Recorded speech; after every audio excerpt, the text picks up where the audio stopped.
Let's go for side measuring. The side measuring will give you the accurate proportion of the object. We already have gone through the simple shapes of the object, how to see and how to draw the simple shapes.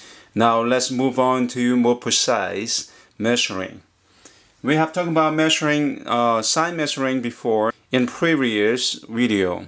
We have introduced the side measuring in the previous video. Let's go in depth and find out more about how to use side measuring.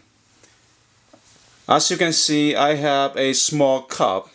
Usually we have some of the bigger objects farther away and we can measure it with the same idea of side measuring, but now I'm using a smaller cup and measure it 1:1. What we can do is use our pencil, the top of the pencil representing the top of the object, and move our thumb down to wherever the bottom of the object, and also the width, whichever furthest to the left, and move my thumb to the right as far as can reach to the end of the object. When you're doing your side measuring, make sure your arm is extended and locked, so your hand is not going to move in and out like this, otherwise the object will have distortion and will not be the same accurate proportions. And also, when you're doing side measuring, make sure you use one eye to look. Close your other eye. If you use your right hand to do the side measuring, close your left eye and use your right eye only. And if you use your left hand to measure,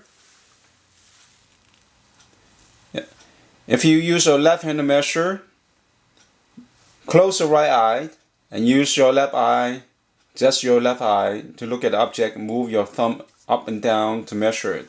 Here is a beautiful decorated silver cup and small. I'm using it as 1:1 measurement.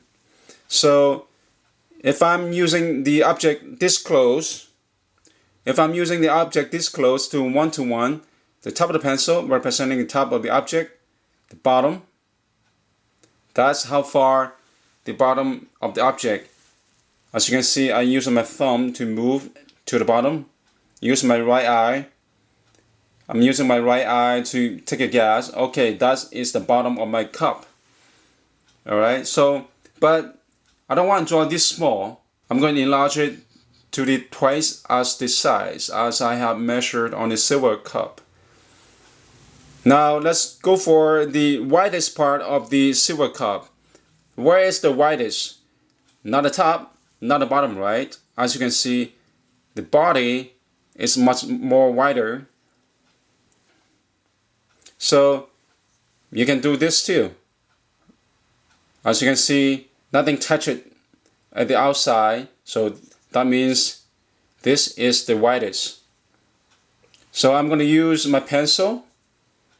That is the furthest to the left, and move my thumb the furthest to the right. So this is the measurement for my silver cup for the width. Furthest, the widest part of the cup. And also I will be extended twice, enlarge it twice on my drawing later on to make it bigger and easier for you to see. After we have found out the height and width, which is the most basic element on any drawing that you do. Doesn't matter how complex of the object or your subject, there are always two basic elements, which is the height and the width. So we are not looking for any details. This object right here is not too complex, but there's many of small details which is we're not paying attention to. The complexity of the object, which is later on we're going to divide the sections by sections, just like what we have done earlier to look for the shapes, but now this time we are looking for the precise measurement of the object.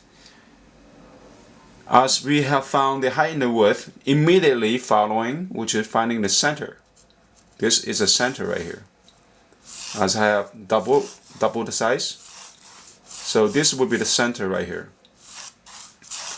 Keep in mind, not to draw this outline too dark, just to giving yourself an idea how big and how tall of the object, that's all. Later on we can erase that area pretty easily, which is erase the area so you can see the drawing much more precise without any outline around it. So that's an idea, not to draw the height and width, the contour outline for the basic measurement too dark. Give yourself some room. You can actually adjust more of the area later on. And once again, come back to this cup right here. When I'm looking at this object right here from top to bottom and giving myself an idea, top, wherever that curve comes in, later on we're going to break down even more, but there's a big curve right here. There's a curve right here and to here. So I'm going to look for here to here, and then later on here to here. So this is how much of the curve is supposed to be. So remember, double check and double check right here. Okay, I have double checked right here, so I'm going to draw myself a line come across just like that, really lightly, indicating where that is. Without drawing any curve on the object, without drawing any details on here, right now what I need to do is map out the area that changed. Any angle change, we have to find out the location of it. So from here to here, that's what it is. I'm going to look for from here to here.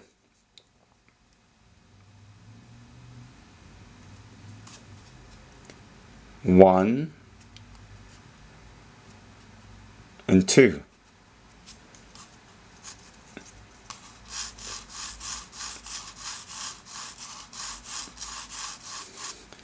It's the same idea if your object is from afar, much further away. I'm using the object right next to my drawing for you to see it better.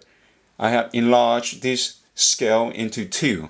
Otherwise, as you can see right here, the height and the width, which is the same size of the object already.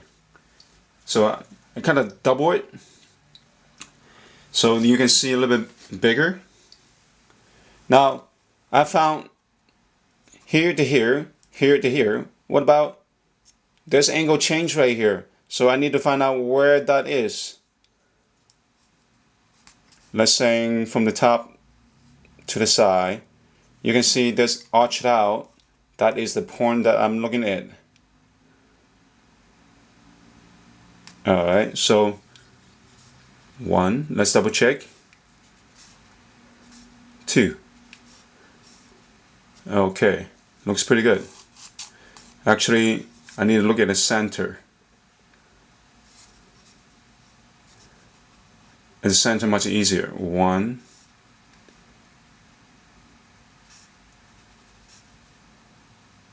And 2. Let's draw in the center instead of on the side. Just draw a straight line, come across, so we know where it meets. Now for the angle, which is sometimes people might have a difficult idea to measure every single bit of it. The easier way, which is look for the angle just like that. Just like the clock. The idea of a clock. 12 o'clock, 6 o'clock, 3 o'clock, and 9 o'clock. 1, 2, 3, 4, 5, 6, 7, 8, 9, 10, 11, and 12. Now when we look at the angle without moving my pencil, okay, we're going to find out one side and then we're going to find out the rest of it. Let's say this is a center right here.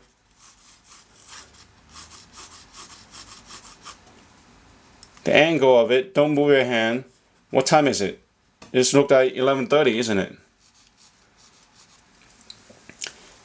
So, see? Not moving your hand, just dial your hand over. It looks like 11:30. After this, I can easily replace here to here.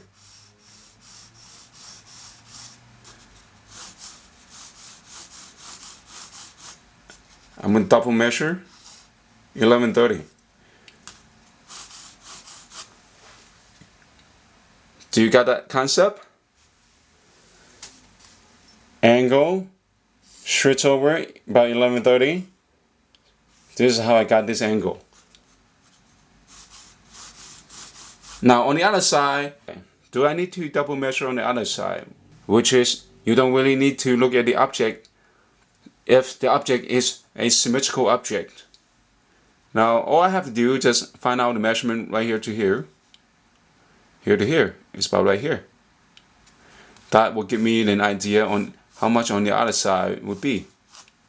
So this would be a symmetrical object.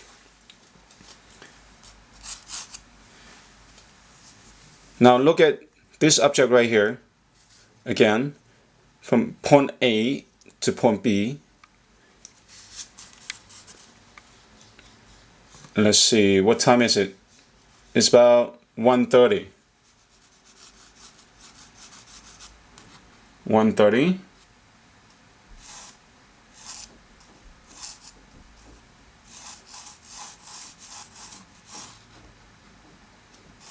Or 1:30. So it connects pretty good. See, 1:30, 1:30.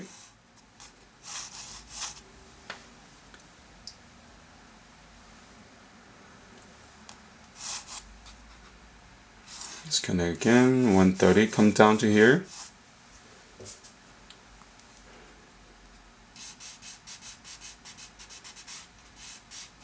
It's all straight lines at this time. No curve. No curved line at all. We are not aiming for any curved line. Let's measure once again. 1:30. Here to the center. This is how much space I have left. So I move over to the other side. Connects.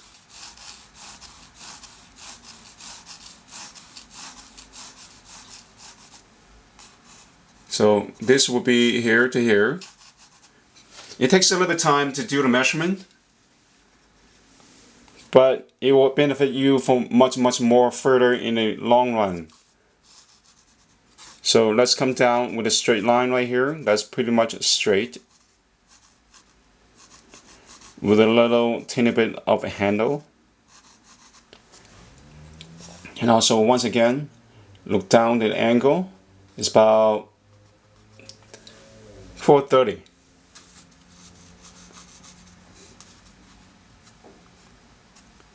Later on, after you have familiar with the system, you don't even need to look at the clock anymore. Just have the clock in your head. The clock will stay in your head. Now look at this size right here. The size will be right here.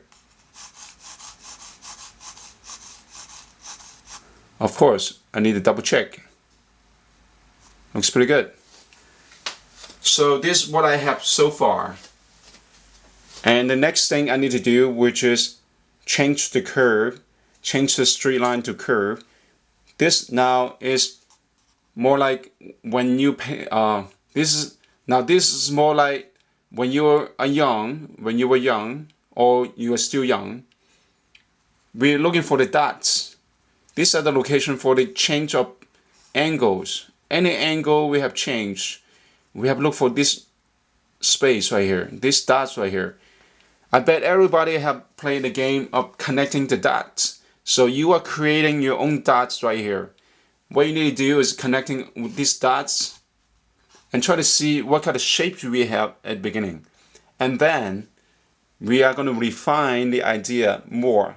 So let's say the ellipse is going to be right here.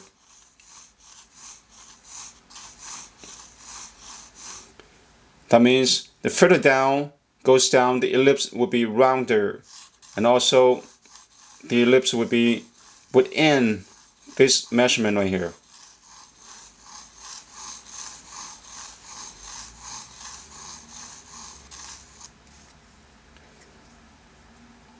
One thing that I have left, which is this angle right here. I have to look for this angle right here too. So this about 1230. 1230 is going to give me myself an idea where that bottom ellipse is going to go. This is a 1230 right here.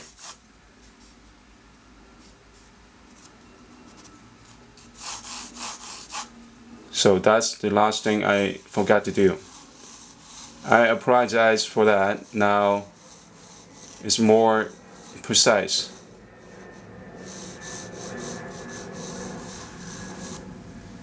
Let's erase this line right here, the forced line I have made earlier.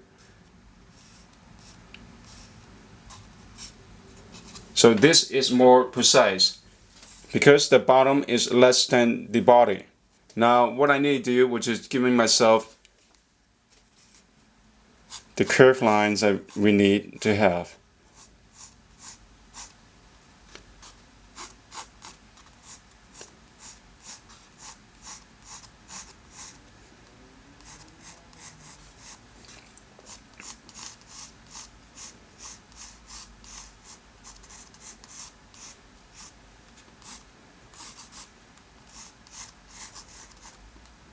And the bottom right here, there's a cone.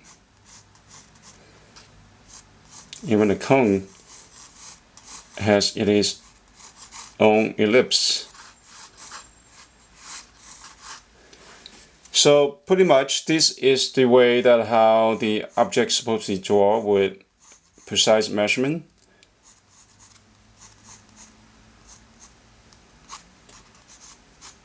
Combining what we learned before, this is a cone shape going up, and this is a cone shape going down, and this is a cone shape going down, and this is a cylinder cone shape, and also really thin cylinder.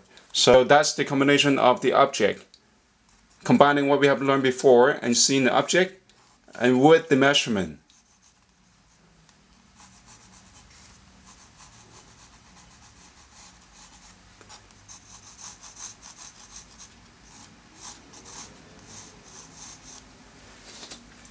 I hope this makes sense to you.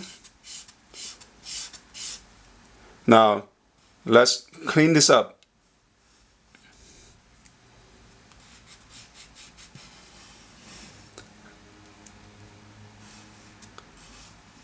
Let's clean up the area to make it more presentable.